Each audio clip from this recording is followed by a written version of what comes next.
एक बात बताइए, इतिहास में कभी किसी महिला ने सी सेक्शन द्वारा किसी बच्चे को जन्म दिया है क्या? ऐसा हुआ है। ऐसा हुआ है मौर्य काल में। मौर्य काल में क्या था कि चंद्रगुप्त मौर्य थे, उनका जो लड़का था बिंदुसार, उसका जन्म सी सेक्शन द्वारा हुआ था। और वो सी सेक्शन किसी और ने नहीं, चाणक्य ने किया था। बात ऐसी है कि चाणक्य को चंद्रगुप्त की मृत्यु का भय था कि कहीं कोई उसे विष मिला के भोजन ना दे दे जिससे उसकी मृत्यु हो जाए। तो चाणक्य क्या करते थे कि चंद्रगुप्त को उसके भोजन में थोड़ा थोड़ा जहर मिला के देते थे, जिससे चंद्रगुप्त की इम्यूनिटी मजबूत हो जाए और वो विष के प्रभाव को झेल ले।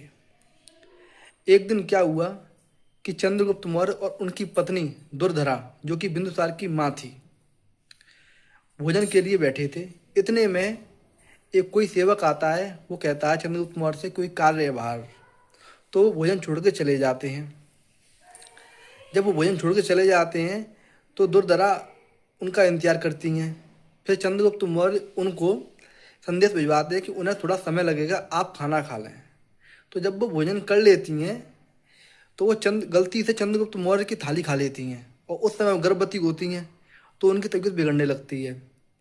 जब ये बात चाणक्य को मालूम पड़ती है तो वो आते हैं और उनका सी सेक्शन करते हैं और बिंदुसार को निकाल लेते हैं। लेकिन सी सेक्शन के बाद उनकी मृत्यु हो जाती है। पर हुआ यह था कि बिंदुसार के यहाँ पे, उसका नाम बिंदुसार तब पड़ा कि उसके यहाँ पे एक काला धब्बा था विष के प्रभाव से।